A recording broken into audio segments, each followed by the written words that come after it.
Hello and welcome to Pixels and Points. Hello. I am Matt Nelson, Digital Media Director here at Redroc. And I am Susie Brown, Media Buyer Planner here at Redroc as well. Happy Halloween, everybody. Yep, we are Logo, back but there you go. after a busy October. Very busy. We are back. So for today, we're going to jump back into, we're going to do a little AI search. We're going to try to keep, I feel like we should just keep the AI search talks to once a month, maybe.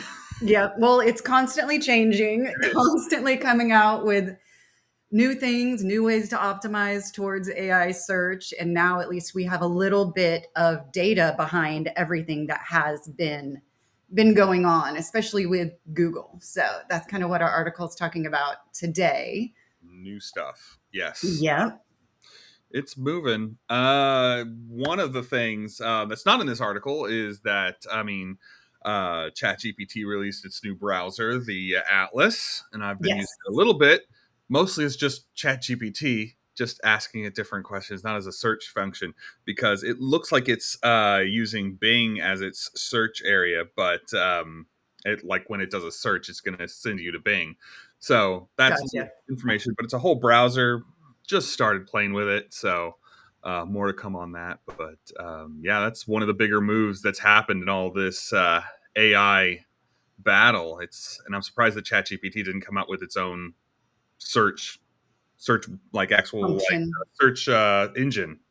Yep. And I have a feeling that is where it's going. But as usual, Google's kind of ahead of the pack with their already having the search engine and then integrating all the AI on top of it, almost so it's seamless, Yeah, right? It's kind of the first they're thing that adding pops up. they're adding updates on the back end of that. They're not going to like bring out a whole A new. whole new. Well, Mhm. who knows? Well, yeah, you never know if they have to start getting competitive. But I think right now, and we'll go into some charts here, you can kind of see they are still has the biggest piece of the pie and being Oh yeah. competitive. All right. So the article we have today is from DigiDay. Goes into the headline is in graphic detail how AI search is changing brand visibility, and that's one of the biggest issues a lot of people have is their brand's visibility on search because you're still paying for search ads. They just keep on Mhm. getting bumped down.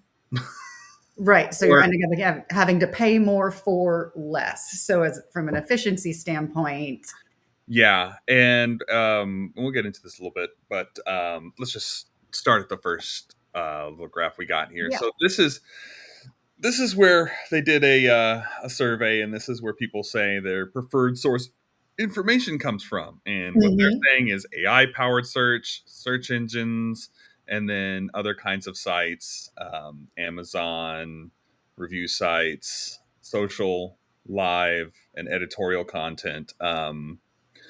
So that's where people prefer to get their information. So people are getting more and Hmm. more used to using AI responses, and they put here ChatGPT first, and then Google AI, and then Perplexity. Hmm. But as you'll see, as the next slide that comes up, Yep. if you want to scroll on down to that next one, Yes. It's um, still where are people searching? Google. Yep.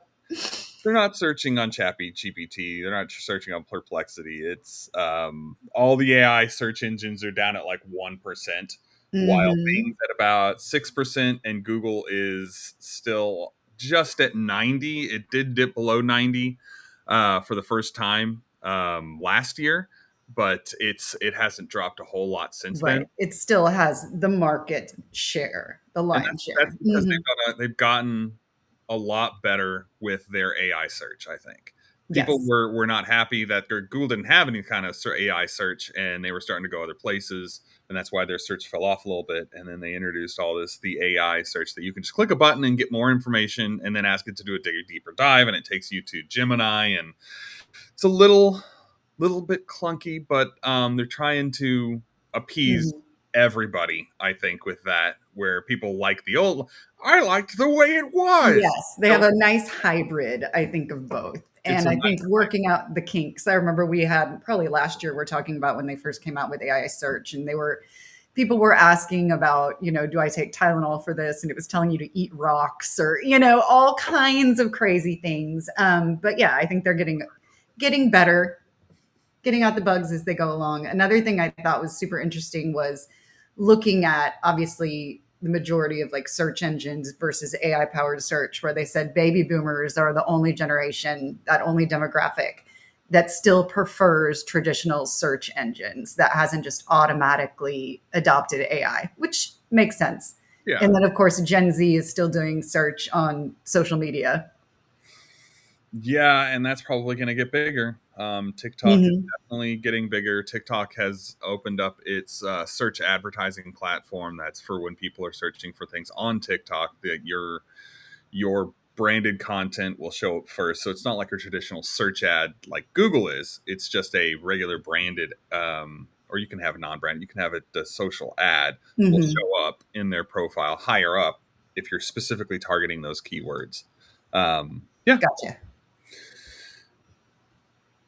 So the next thing down is Google's still king, and then how it's affecting search traffic. mhm. And the one of the biggest things is that people are seeing with AI search traffic is that it's resulting in zero clicks. Mm-hmm. Amount of zero clicks.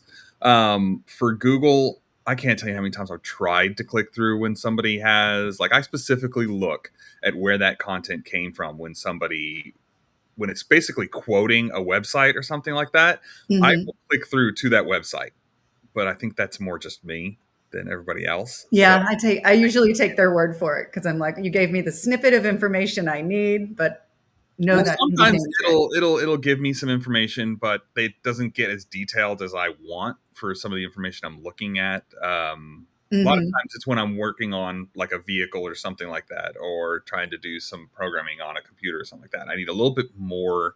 I need more, so I usually try to like click through, and it doesn't make it easy to click. Well, like it makes it look like you want to click those little links, and it didn't Mm-hmm. take me to the right place. So I was upset, but it's getting better. It's just it's Yep. nice that they have the links. I'm very happy with that. That Google has the links when other people don't. Mm-hmm. People just like this is your answer. So at least Google has the links so you can actually go to the people's websites. And that's what we're seeing on here is that with ChatGPT, brands are seeing like very, very, very bad results with their brands. Information comes up on ChatGPT. Any clicks they're getting from ChatGPT don't go anywhere. Like Mm-hmm. they don't convert, they don't do anything like that. So, still one of the better places to go is going to be Google and then Bing for any if you're going to be spending any money on search. Even though ChatGPT doesn't really have spend on search. They're just seeing any clicks from ChatGPT are going nowhere. So they're not seeing the quality content from there yet. Um, Now we get into a fun one. What Yep. is the brand into Google's AI summaries? This is what everybody wants to know. Yes. So How? how can you get organically everything to show up? Because this is where all the SEO is all struggling. Like, this is how we did SEO in the past. Well, Now you've got a totally different way to look at it because you've got a different goal, right? and I mean it may not be totally different. There's Google AI is still using a lot of the same tactics. I mean, it's still pulling information from a lot of the same tactics that people have been using for SEO. Like Mm-hmm. we're talking about like blog writing, things like that. If you ask a question on Google and Google AI answers it, it's looking on websites, including your website, for structured questions and structured answers that it can easily Right. quote Cut, paste. Mm-hmm. basically. So, what you have to think about is when somebody is doing a search for your product or your event or something like that, what are they going to search? And you need to make sure that that full on question is on a blog post or something like that with the answer laid out very well. So that's how you need to make sure your structured blog posts are on your own sites. Another thing you can see is you can use Google Search Console for that and other things like that, where you can see where you're getting searches, where you're showing up on Google organically, and Mm-hmm. what the actual click throughs are. So it'll tell you where maybe some opportunities are for what people are searching and what you don't have on your site. Um, Yep. Yep. anyway, Find the questions and then answer them. brand web mentions come in, and I'm going to tie this to another article that I read Hmm. where Google is getting a lot of information to answer people's questions from Hmm. places like Reddit, Yeah, I especially. thought that was really interesting, but it makes sense. It's somewhere where people are having that question answer conversation in easy to grab snippets. It's, yeah, makes sense. So Google's AI and ChatGPT and Perplexity is pulling a lot of information from Reddit, just because that format is the easy. It's basically it's in some ways a search engine for Reddit. Uh, Hmm. so a lot of brands are looking to increase their brand's presence on Reddit, whether it's ads, whether it's with content on the ads, or Hmm. actual content on threads. So keeping threads about a specific product or your brand on Reddit alive with good content, good updates or ghost posting or something like Yep. that. Yep. Constantly having So kind of new information in there. this may be something that some brands need to add to their like social media management Yeah. because Part of like their reputation management, make sure you've got active Reddit, active users. active threads Hmm. have positive, good, and Yes. accurate information Information. about your Yep. And location, that's where the reputation management comes in. all of that, everything. Okay, so brand anchors. Did you remember what that was about? Yep, that's basically anyone mentioning it's like a hyperlink where it's the brand name or go to their website for more information. So your content includes that. So that's that anchor that's going to take you back to the homepage. So not so much backlinks, but just links.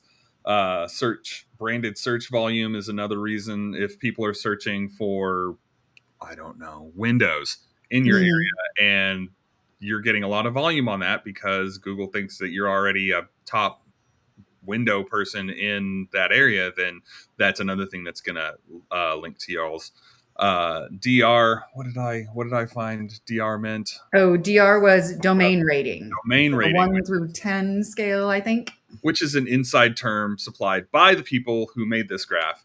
Um, it's a 1 through 100 rank. Oh, through 100. Okay. Yeah, and it's the strength of the website's backlink profile. It's all an inside thing that Ahrefs put together for this. It basically makes your branded website look more legit, for lack of a better word. How legit is your website when it comes to whatever the search question was? Uh, Hmm. we Like, have did you provide the information? Yep. some more stuff like backlinks, branded traffic, and then of course our ad traffic does go into that. Hmm. So if we're running ads for, say, like let's say with Windows again, if we're running ads for Windows and how much we're spending does get factored into that search result. So if we're running Hmm. ads for your window company or whatever it is, the AI is going to see that and be just like, okay, these people are, you know, wanting to be big players in the Windows area, and they're trying to sell you Windows, and they're talking about Windows, and they have prices, they do financing, they do all this stuff. So that's going to factor in as well. Hmm. Yep. And of course, the URL rating and the number of site pages. I mean, it's other things. It's if you only have one page on your website, that may not be as good as it used Right. to. Right. Is having, yep, multiple landing pages and really with more content, right? The more site pages, the more content you're going to have. More content, especially about the stuff that people are going to be searching about, Asking questions about. Yep. asking questions about. All right. And then, kind of last chart we have is what is going to happen with paid search? What is going to happen with paid search, Susie? Well, I think definitely, like I was saying, smaller pool and more expensive pond, more expensive lures. Yeah, it's they kind of go over what I had already said before. The ChatGPT converts on the search fairly not as bad, but that I mean, search ad spending is set to increase by 10% this year. So people are still very much on Hmm. the ad search bandwagon. I think with the inclusion of Bing as a provider. I mean, Bing does search ads for lots of different sites. It's not just Bing; it's a lots of different Mhm. sites, which include ChatGPT. So they're going to probably see an uptick in spending on their platform as long as ChatGPT Atlas is using Bing as their main search engine. Then that's what's Right. You'll see a growth there. And I thought it was interesting. They said Google's expected to take about 86% of the PPC spending, which previously the kind of in that 90 range, they seem to be trending downwards. And that is probably, yeah, all Bing chat. Yeah, and while the search AI, the Google AI is pushing our ads down the page a little bit, and I mean they'll mix up where the Google AI lands. Sometimes it's after search result. I mean, app sponsored results. Sometimes it's before it. Sometimes if it's local service ads, it might be before that, depending on just what you're trying to search for, Mhm. including the map. I mean, I've seen search AI, Google's AI, show up underneath like the local service ads, and then the map where it has all Yep. the Yep. local Google My Businesses, and then the Google AI is there, and then the sponsored ads are below that. So even though it's kind of in the mix there and pushing some things around, people are seeing Google ads are still very effective in trying to get those the lowest hanging fruit of people that are in the market looking for that product. I mean, if they're looking for specific items or something to shop for, their Google AI might not be the answer they're looking for. They're just Exactly. But for branding and overall, that's where you want to have AI. So I think both are still going to need to be in your media mix, working together, just like everything else. Just kind of one more tactic, make sure you've got in your pocket. okay. Yeah, I think that's going to do it for us Yeah. today. All right. We'll see y'all next time. Yep. All right.